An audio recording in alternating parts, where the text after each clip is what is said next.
Assalamualaikum warahmatullahi wabarakatuh. Saudaraku, video ini saya buat karena banyak yang bingung dalam mengarungi kehidupan ini. Dan banyak yang bertanya kepada saya, apa tujuan hidup yang benar menurut Allah Subhanahu wa taala.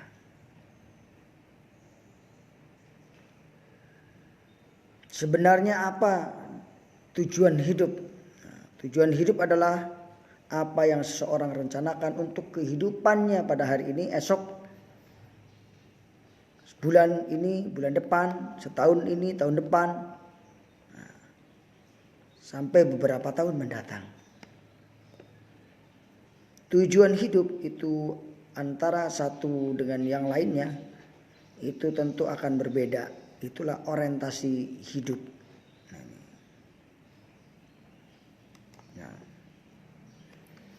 Ada yang bertanya kepada saya, apa tujuan hidup menurut Islam gitu.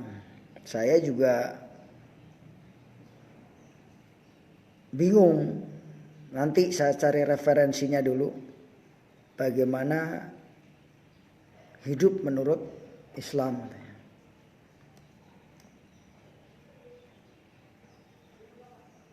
Baik, kalau demikian kita akan mulai kajiannya, yaitu tujuan hidup menurut Islam.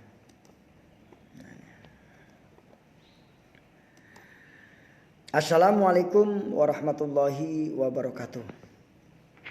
Saudaraku yang dimuliakan oleh Allah Subhanahu wa taala, setiap manusia memiliki tujuan hidup yang berbeda-beda.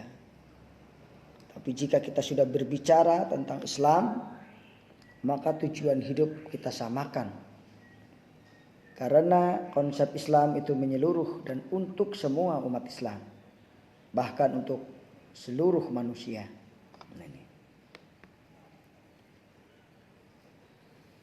Alhamdulillah wa syukrulillah wa la haula wa la quwata illa billah. Pada kesempatan siang hari ini, yaitu hari Jumat, kita bisa bertemu secara langsung melalui media Facebook. Kita berbincang-bincang tentang apa tujuan hidup.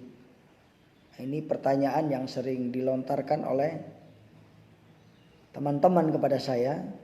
Nah, dalam kesempatan kali ini saya akan mencoba memberikan solusi jawabannya. Nah, Allah berfirman di dalam Al-Quran surat Ad-Dariyat yang berbunyi, wa ma khalaqtul jinna wal insa illa liya'budun. Tidaklah aku ciptakan jin dan manusia kecuali untuk beribadah kepada Allah Subhanahu wa taala. Inilah tujuan Allah menciptakan kita. Nah ini. Jika kita diciptakan oleh Allah, maka pasti Allah memiliki alasan, memiliki tujuan dalam penciptaan kita. Karena itu kita penting bagi kita untuk mengetahui tujuan Allah menciptakan kita.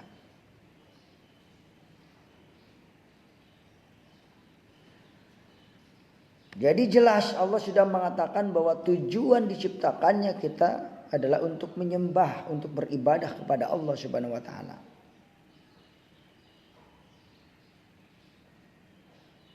Dan itu jelas di dalam surat Ad-Dariyat ayat 53, surat 56. Bahkan sebelum manusia lahir ke muka bumi ini, Allah Subhanahu wa taala berdialog dengan ruh kita. Wa'id.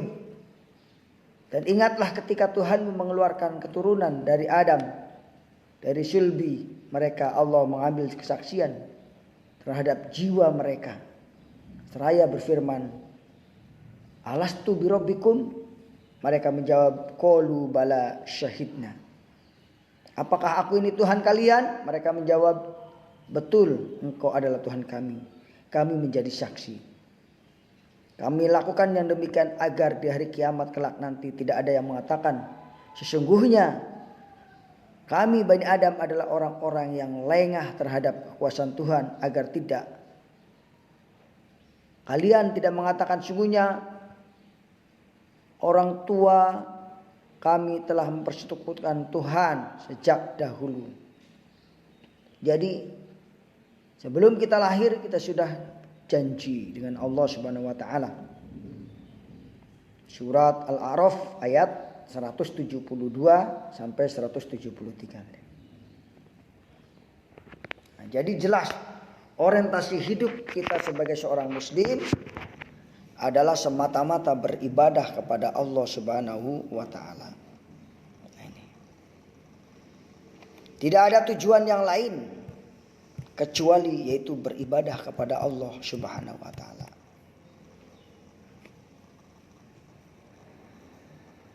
Saudaraku yang dimuliakan oleh Allah Subhanahu wa taala, kalau sudah tahu kita tujuan hidup kita untuk beribadah, maka seluruh kegiatan hidup kita diniatkan untuk ibadah kepada Allah Subhanahu wa taala.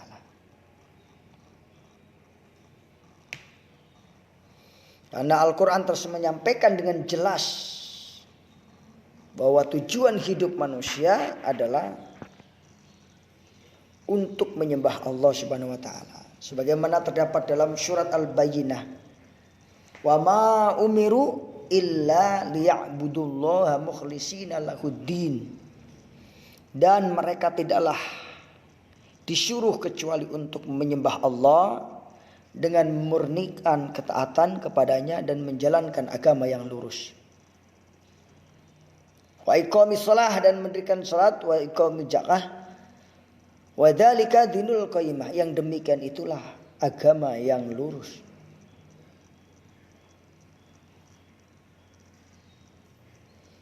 Jadi sudah jelas bahwa tujuan hidup manusia yaitu hanya untuk beribadah kepada Allah.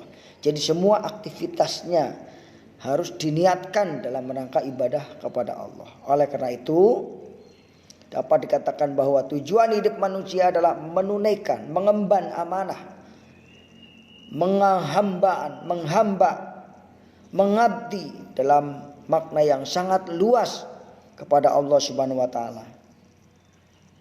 Sedangkan peran manusia di muka bumi ini adalah sebagai khalifah, pemimpin di alam semesta ini.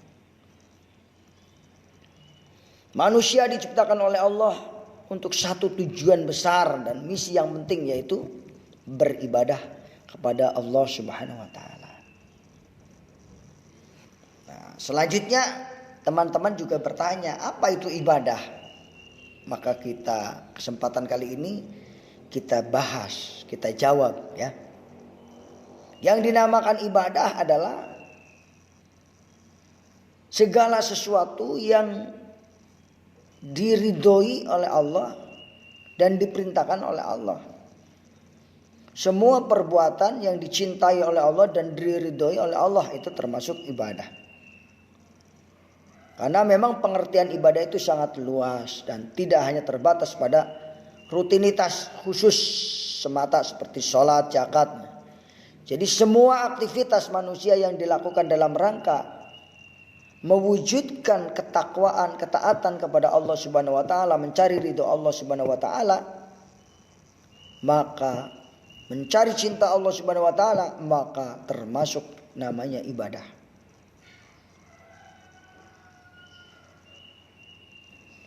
Itu.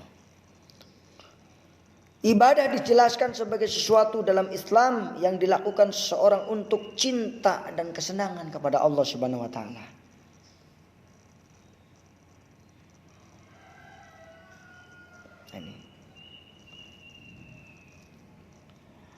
Saudaraku yang dimuliakan oleh Allah Subhanahu wa taala. Dengan kata lain, ibadah ini menyangkut keyakinan agama, menyangkut kegiatan sosial, menyangkut kontribusi untuk kesejahteraan masyarakat dan sesama, itu termasuk ibadah. Namanya ibadah sosial. Ada ibadah individu kita terhadap Allah, ada ibadah sosial, ibadah kita terhadap sesama. Nah, ini.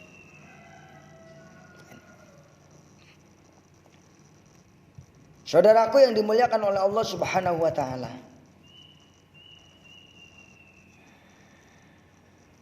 Nah, ada juga yang bertanya kepada saya, bagaimana cara ibadah gitu. Bagaimana cara sholat? Rasulullah SAW mengatakan atau bersabda, "Shollu kama ra'aitumuni usolli." Sholatlah kamu sebagaimana engkau melihatku sholat. Dari mana kita melihat sholat Rasulullah? Tentu kita belajar dari hadis, belajar dari ilmu hadis tentunya. Ayo kita belajar dari ilmu hadis. Kita jangan malas-malas membaca Al-Quran, malas-malas membaca hadis. Karena hanya dengan itulah kita akan mengenal Rasulullah SAW. Nah ini.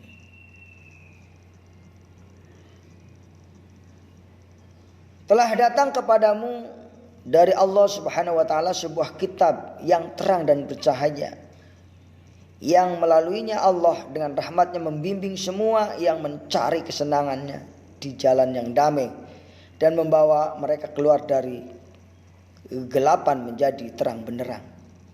Nah, ini. Jadi sudah jelas cara kita menyembah kepada Allah adalah kita mempelajari Al-Quran, mempelajari hadis. Di situ ada petunjuk-petunjuk yang Allah berikan bagaimana cara kita beribadah. Allah berfirman dalam Al-Quran, "Qul in kuntum tuhibbunallaha fattabi'uni yuhibbukumullah fayaghfir lakum dunubakum wallahu ghafurur rahim." Katakanlah wahai Muhammad, jika kamu benar-benar mencintai Allah, maka ikutilah aku, dan Allah akan mencintaimu dan mengampunimu, dan Allah Maha Pengampun lagi Maha Penyayang. Jadi jelas cara kita beribadah adalah mengikuti Rasulullah Shallallahu Alaihi Wasallam, mengikuti Rasulnya dalam beribadah. Tidak boleh kita membuat pedoman ibadah sendiri. Kita harus mengikuti Rasulullah Shallallahu Alaihi Wasallam. Ini. Jadi jelas bahwa kita beribadah tujuannya adalah mencari ridho Allah. Bagaimana cara ibadahnya? Yaitu kita mengikuti Rasulullah Shallallahu Alaihi Wasallam.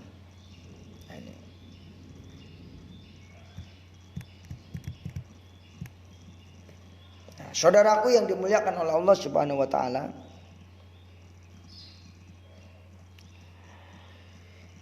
pertanyaan-pertanyaan yang baru saja kita jawab, insya Allah juga bermanfaat bagi kita, bahwa kita sebagai manusia dalam beribadah bukan hanya kepada Allah, tetapi juga melakukan kegiatan-kegiatan sosial juga merupakan bagian ibadah kepada Allah Subhanahu wa taala.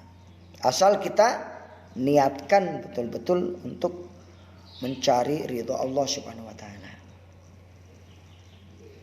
Aktivitas kecil maupun besar sama Allah akan dicatat. Dan itu semua telah termaktub di dalam Al-Quran.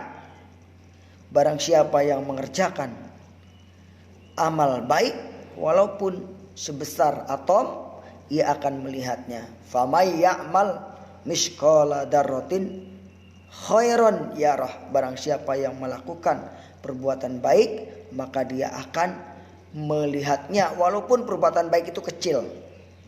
Wa may ya'mal misqala dzarratin syarran yarah. Dan barang siapa yang melakukan kejahatan, makar, hasad, dengki sama tetangga, ya, mengadu domba, memfitnah, jahat, walaupun sebesar atom, akan melihatnya. Bukan hanya di akhirat, nanti di dunia juga sudah dijelaskan. Di dunia langsung dibalas. Orang-orang yang hasad, dengki, pasti kita akan lihat mereka hidupnya tidak akan bahagia, sengsara terus. Kenapa? Karena mereka memiliki sifat dengki.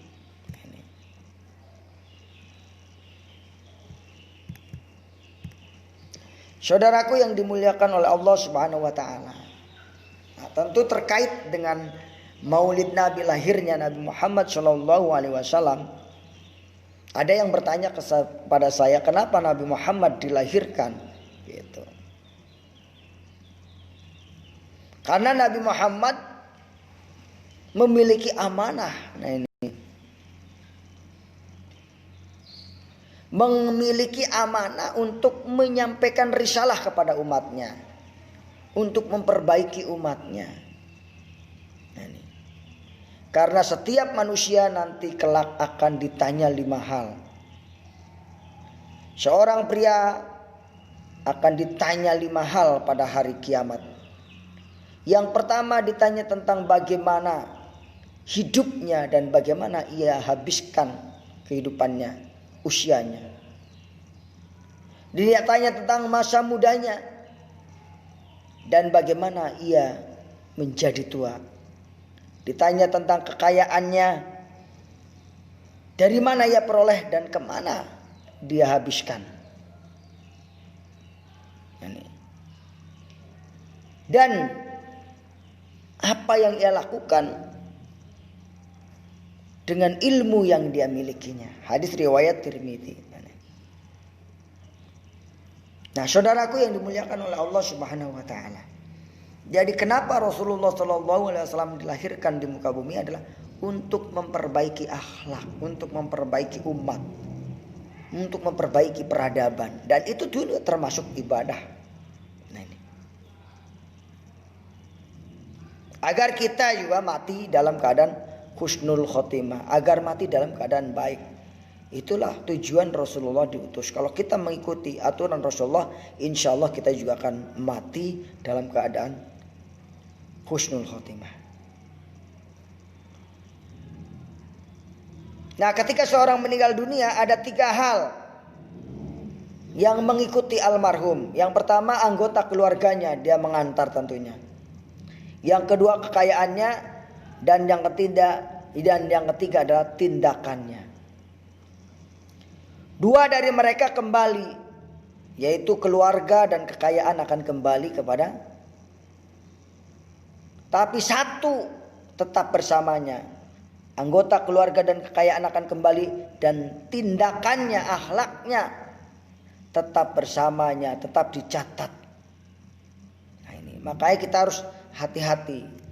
Kita ibadah kepada Allah sampai kita dicatat sebagai orang yang ahli ibadah, betul-betul mati dalam membawa amal kita.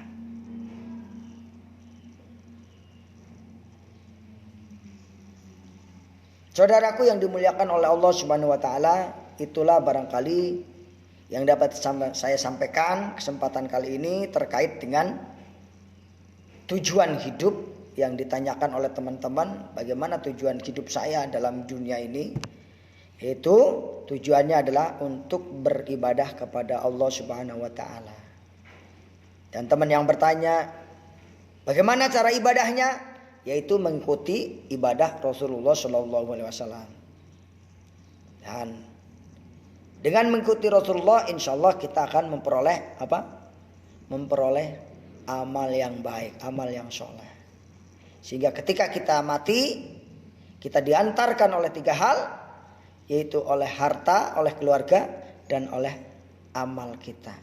Yang 2 pulang, yang 1 itulah yang mengikuti kita terus.